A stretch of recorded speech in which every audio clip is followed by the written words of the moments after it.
After a family gathering, my bank account was suddenly empty. My husband shrugged. We all agreed you didn't need that money. Shaking, I pulled out my phone and said, then you won't need this either. As they left, a loud knock echoed through the house. The door opened, and a group of investigators stepped inside. I, 36 female, have been married to my husband Ray, 38 male, for almost 9 years. We don't have kids, but we've built a life together. Or at least I thought we did. My dad passed away 7 months ago. He wasn't rich, but he was smart with money and had a life insurance policy. I was the only child, and he left me around $215,000. He told me, more than once, this is for you. For your future. Use it when the time is right. I cried the day the money hit my account. It felt heavy. Not in a bad way, just like I had to protect it. I didn't go spending it left and right. I didn't buy a new car. I didn't even upgrade my old phone. I was grieving. And planning. Quietly. I put most of it into a high-yield savings account in my name only. I made that very clear. I also quit my job around that time, not related to the money, just a toxic office situation, and I've been taking a break to figure things out. Ray said he supported me. Take your time, he said. We'll figure it out together. I believed him. It was a sunny Sunday in San Antonio. We were all at Denise's place, Ray's sister. Big backyard, lots of folding chairs, paper plates, beer coolers. The usual. Ray's family was always close. Like, almost too close. If you've ever had in-laws who do everything together, you know what I mean. I always felt a bit like an outsider, even after all these years. We'd just finished eating ribs and brisket. The kids were running around. I was sipping sweet tea when out of nowhere, Ray's mom, Donna, brought up my inheritance. You're lucky your daddy thought ahead, she said, not even looking at me. Must be nice to not have to worry. I said something like, yeah, I'm grateful. That's when Ray jumped in. She's not even working right now. She's just sitting on it. I looked at him. Confused. Tasha, other sister-in-law, said, we were thinking it'd be smarter if we used it for something that benefits everyone. We, Donna, we all talked about this. You've got money you're not using. We want to invest. Land, real estate, maybe a business. Something smart. I was stunned. That money's mine. It was left to me. Ray leaned back in his chair like he had this all figured out. But it's not like you need it. You're not working. You don't have debt. We could build something bigger. I was quiet. And furious. But I didn't want to cause a scene in front of all their cousins and kids. I said, I'll think about it and went to help clean up. The next day, I went to pay Duke's vet bill. Opened my banking app. Balance. 36 cents. I thought it was a glitch. I checked the savings. Empty. I literally screamed. I don't even remember walking to the living room. I just remember standing there shaking, phone in hand. I called Ray. He answered like nothing was wrong. Me? Where's my money? Him? Calm down. I moved it. Me? You what? Ray, it's not gone. I just moved it into an account with my name on it too. It's safer that way. Safer for who? I asked him who told him he could do that. He said, and I quote, we all agreed you didn't really need it. We being him, his sisters, and his mom. He kept going like this was normal. I've been talking to Denise and Tasha. We figured we could pool it and make some real investments. It's not like you were using it. I couldn't breathe. I was shaking so bad I dropped the phone. What Ray didn't know is that I'd gotten suspicious a few weeks ago. There were weird comments. Hints dropped. Conversations that ended the moment I entered the room. So I'd started documenting. I had screenshots. Bank notifications. A recording of Ray saying something about accessing your account. I had emails he forwarded to himself from my computer about the insurance.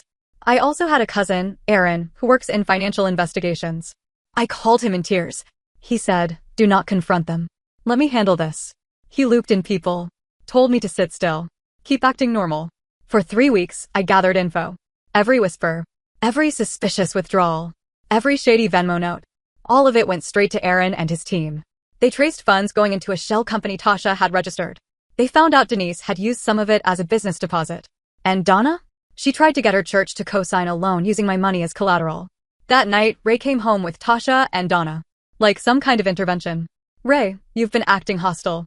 This is a group effort. Tasha, you're sitting on money that could help this whole family.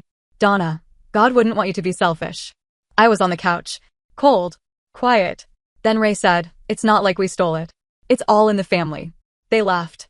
Like I was being dramatic. I stood up. I pulled out my phone, looked Ray dead in the eyes, and said, then you won't need this either. I hit send. A knock hit the door. Ray opened it. 3 men stepped inside. Badges. Suits. Clipboards. One of them said, Raymond, last name? We have some questions about financial activity connected to your residence. Ray stood frozen at the door, hand still on the knob. The three men stepped in like they owned the place. Suits. Clean cut. Calm, but not friendly. One of them flashed a badge. We're with the Financial Crimes Division, Mr. Ray's last name. We have some questions regarding unauthorized transfers and account manipulation. Ray's mouth opened, but no words came out. Tasha backed toward the hallway like she was gonna melt into the wallpaper. Donna stood up with a shaky voice. Now hold on, there's been a misunderstanding here. The lead agent looked around. This the residence where the funds were funneled through? He turned to me. You're my name, correct? I nodded. He handed me a folder. We'll need you to confirm the transactions listed here were made without your consent. I opened it. It had everything. The withdrawals. The LLC. The wire transfers. Copies of checks. Screenshots of signatures I never signed. Ray looked at me, eyes wide. You did this? He whispered. I didn't even blink. No. You did this. They split up fast. One agent went to the home office. Another started questioning Tasha, who was now crying like a toddler on the kitchen floor. Ray tried to stop them, said they had no warrant. They did. It was stapled to the front of the folder. Donna kept talking. You don't understand. This was all for the good of the family. She was just sitting on it. She was still in the room. Me. They were talking around me. Like I wasn't even there. While the agents were going through our drawers and laptop, I went into the bedroom and pulled out the binder I'd been building. I handed it to the lead guy. He raised an eyebrow. You were prepared. I've been ready for weeks. It had screenshots of Ray messaging Tasha about clearing out the account before she changes her mind. A recording of Donna saying she'd deal with me if I didn't cooperate. And a bank slip with Denise's signature, withdrawing $5,000 for consulting fees. They weren't just stealing, they were organizing it. Like a business. An hour into it, one of the agents called for his supervisor. Said something wasn't adding up. Turns out, Ray didn't just move my money into a joint account. He used my identity to open a credit line. A big one. Almost $80,000 in loans, sitting in my name. He used part of that to cover the investments because, apparently, they already blew through over half of my dad's money. I didn't even know what to say. I felt sick. Tasha finally snapped. I told you this would happen. I said she wasn't stupid. Donna screamed at her to shut up. Ray was pacing now, swearing, saying it wasn't a big deal, that it was all internal and could be fixed without police. The lead agent said, Sir, using someone's identity to open financial instruments without consent is a felony. And it's not internal. Then Denise showed up. She hadn't been there before. I guess someone called her. She stormed in like she was going to save the day. She walked right up to me and said, You think this makes you some kind of hero? You're tearing this family apart over some money. I looked her dead in the eyes. You tore it apart when you stole it. She scoffed. You're so dramatic. Nobody stole anything. Agent. Actually, ma'am, you received $6,400 in stolen funds. That qualifies. She froze. After Denise sat down and got real quiet, one of the agents called me outside. Said they needed to show me something. I followed. He opened a file on his iPad. You recognize this man? He showed me a picture. It was Ray. Only he was with another woman. She was holding hands with him. A beach in the background. Where did you get this? I asked, already knowing I wouldn't like the answer. This was pulled from financial tracking software. He's been making large payments to this person's account for months. Another folder. Trips. Gifts. Hotel bookings.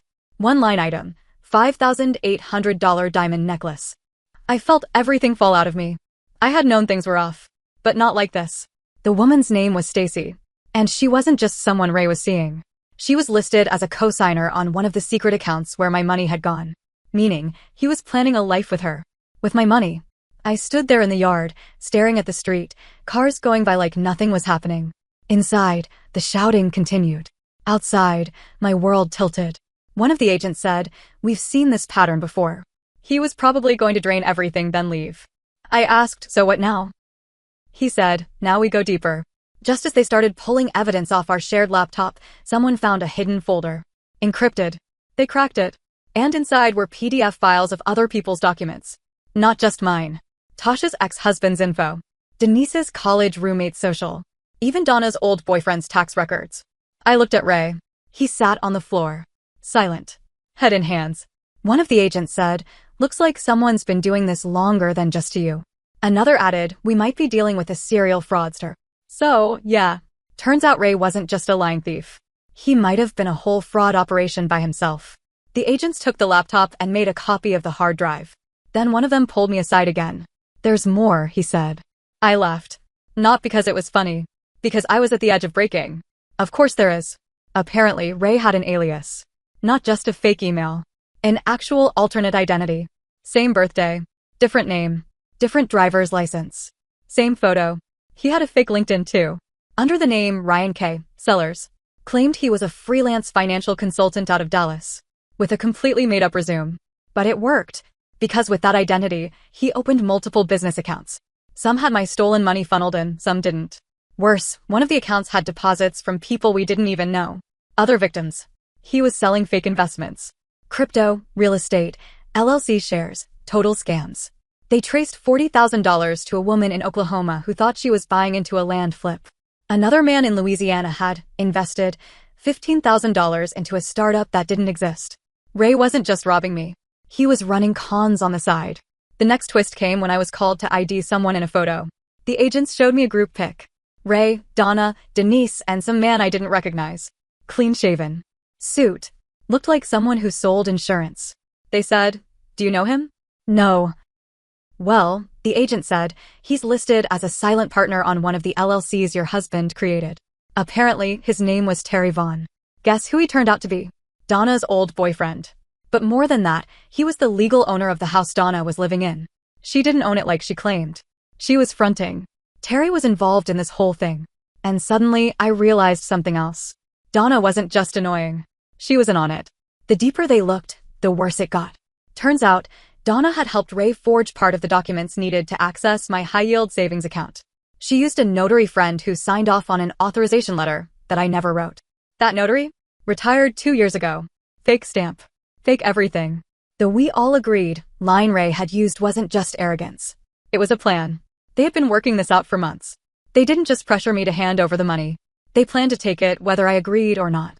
That night, after most of the agents had gone, Denise stayed behind. Sat on the couch across from me like a ghost.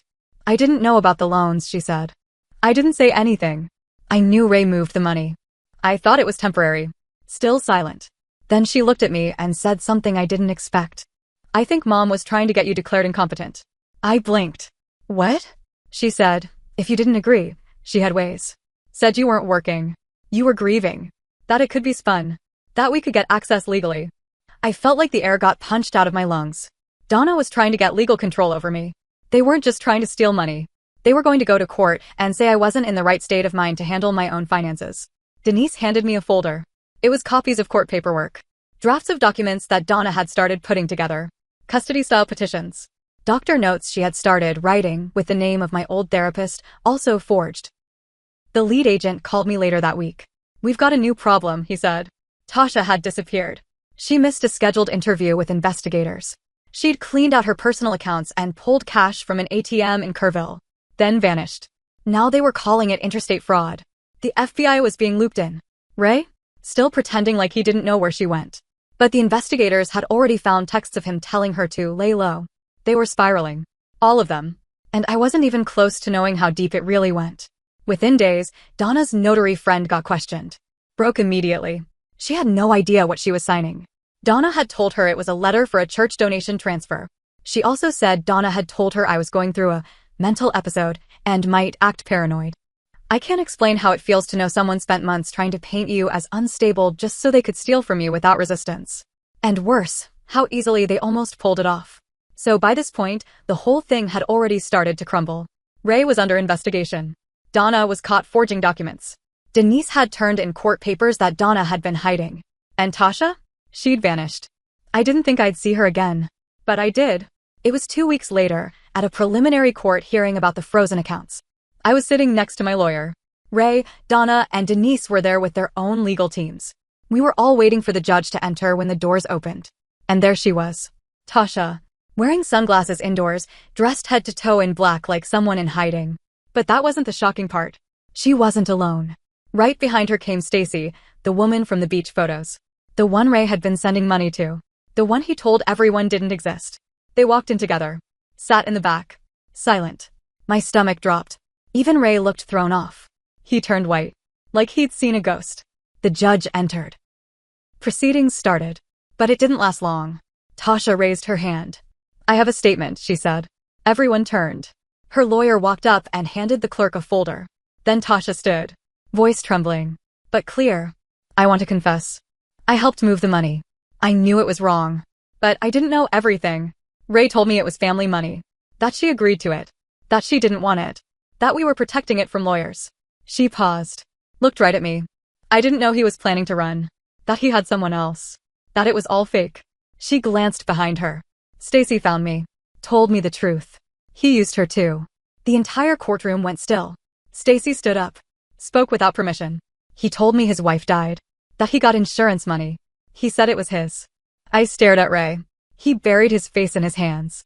Donna said loudly, she's lying. This is all twisted. But no one was listening to her anymore. Ray snapped. Jumped up. You think you're all innocent? He shouted. You were in on it, Mom. You told me to do it. The judge slammed the gavel. Order. Ray pointed at Donna. You said we'd be fine.